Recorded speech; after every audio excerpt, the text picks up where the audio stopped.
মারেন না আর মারেন না, মেয়ের একে তো জোর করে বিয়ে দিতেছেন, বুড়া বুড়ার লগে আবার মারতেছেন। 15 লক্ষ টাকা কাবিন ধার্য করিয়া 10 লক্ষ টাকা স্বর্ণবাবু কুশল, 5 লক্ষ টাকা বাকি রাখিয়া উক্ত বিবাহে যদি আপনি আব্দুল মান্নানকে স্বামী হিসাবে মাইনা নেন, তাহলে একবার বলেন জোরে আলহামদুলিল্লাহ। বড় মজলিসে সবাই আমরা শুনি, দেরি করেন না, বলেন। ওনাকে যদি আপনি স্বামী হিসাবে মানেন মামুনি, তাহলে জোরে একবার বলেন আলহামদুলিল্লাহ, বলেন। আমি মানি না। সব কিছু হয়ে গেছে, অনকন মানি না, তাহলে কেমন হইব?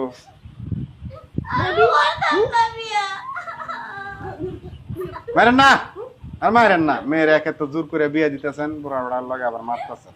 মারেন না মামুনি, জামাইয়ের অনেক টাকা পয়সা আছে, কান্নাকাটি করেন না। একদম চুপ, আমি যেটা কইরা শুনবি একদম নাই। মা তুমি পরে সারা জান লগে দিবা, আমি তারে বিয়া করব। ওর কাছে তো বিয়ে বসতে অন্য কোথায় বিয়ে করব। চুপ বলেন বলেন বলেন বলেন আলহামদুলিল্লাহ বলেন বল বলেন। মা এবং করো না মা, তুমি না আমার মা। আরে আপনার একটু বুঝান না, দিকে তামসা দেখতেছেন, বুঝান একটু মেয়েটারে। তুমি এত আমার একটু বুঝা না। যাতে মা লাগে বুঝা না। এই চুপ থাক। বলে বলো মামুনি, বলে লো, সাইন দিছ, টিপ সই দিছ, সব হয়েছে, খালি আলহামদুলিল্লাহ বলে আলাও। দিয়ে দিবি এমনি, আর কবুল ফোন লাগবো না। 15 লক্ষ টাকা কাবিন ধার্য করিয়া 10 লক্ষ টাকা উসল স্বর্ণ বাবদ 5 লক্ষ টাকা বাকি রাখিয়া আব্দুল মান্নান সাহেবকে যদি তুমি স্বামী হিসাবে মাইনা থাকো, জোরে একবার বলো আলহামদুলিল্লাহ। মা বলো বলো। আমাকে বেলা শেষ, আমরা যামোগা। আমরা এগুলো কান্নাকাটি দেখতে আসিনি।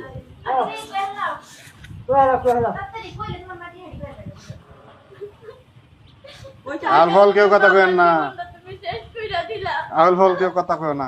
দেখি মামুনি বলেন বলেন আলহামদুলিল্লাহ বলেন, বল কান্নাকাটি করে লাভ নাই। আমার কত দেখতেছ না। আপনার মেয়েরা রাজি করেন, তাড়াতাড়ি রাজি করেন। বলেন বলেন মামুনি, কবুল বলেন, দেরি করেন না গো, নামাজের টাইম হয়েছে, যাইতে হবে আমার। এই যে তাড়াতাড়ি বল, কাজী সব কতক্ষণ বসে থাকবো? মা বিয়েটা বাদ দিও না মা। সব পড়ানি শেষ, তোর কবুল কবো না, আমি এমনি তোরে দিয়ে দিব উড়াইয়া। কবুল আমার লাগবো না, এমনি দিয়ে দিব, লাগবো না আমার। আরে কবুল শোনা লাগবে, একবার বলেন। হ্যাঁ মা বলেন বলেন বলেন একবার বলেন আলহামদুলিল্লাহ। এই ও কবুল কর। বলতেছি মা, বলতেছি, আর এমন করো না মা।